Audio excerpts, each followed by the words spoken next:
Congress party అధికారంలోకి వచ్చినప్పటి సంది బీఆర్ఎస్ పార్టీకి దెబ్బ మీద దెబ్బ తాకుతూనే ఉన్నది.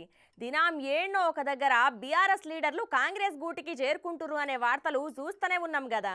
మరి ఈ తాపకు ఎవరు షరీక్ అయ్యిర్రో కాంగ్రెస్ పార్టీలా చూడుర్రో పారి.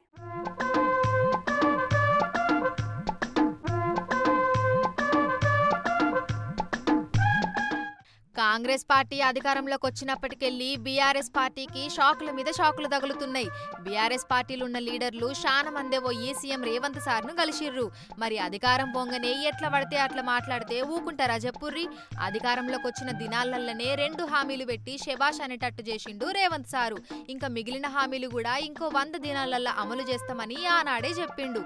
మరి అన్ని దినాలు కూడా ఆగకుండా 6 హామీలు ఏమైనాయని ఒకటే మొత్తుకుంటున్నారు ప్రతిపక్షంలో ఉన్న బీఆర్ఎస్ లీడర్లు. ఇక బీఆర్ఎస్ పార్టీ పెద్దలు కేసీఆర్, కేటీఆర్, హరీష్ రావు మీద లీడర్లు అలిగిర్రో ఏమో గాని అందరూ కాంగ్రెస్ గూటికి వస్తున్నారు.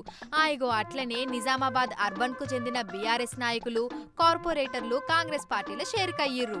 ఇవాళ పొద్దుగాల హైదరాబాద్ లా మాజీ మంత్రి, రాష్ట్ర ప్రభుత్వ సలహాదారు, నిజామాబాద్ అర్బన్ ఇన్ఛార్జి మొహమ్మద్ షబ్బీర్ అలీ సమక్షంలో కాంగ్రెస్ పార్టీలో చేరికయ్యిర్రు.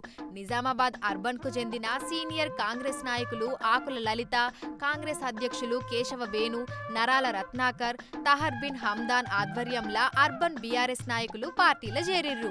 కాంగ్రెస్ లో చేరికైనోళ్లల్లా బీఆర్ఎస్ కార్పొరేటర్లు పంచరెడ్డి నర్సుబాయ్ సురేష్, మృదుల అరుణ్ కుమార్లతోని బీఆర్ఎస్ నాయకులు కొండపాక రాజేష్, బొబ్బిలి మురళి, పోతుల పురుషోత్తం, పుప్పాల రవి, నైని సృజన్, మాకు రవి, మారప్రభు, బిఎల్ రాజు, పసుల సురేష్లు ఉన్నరుల్లా. ఇక షబ్బీర్ అలీ సారు మాట్లాడుకుంటా కాంగ్రెస్ పార్టీ ఆధ్వర్యంలో తెలంగాణ అభివృద్ధి చెందుతుందని, పోయిన అసెంబ్లీ ఎన్నికలల్లా జనాలు కాంగ్రెస్ పార్టీని ఆశీర్వదించి గెలిపించిర్రు.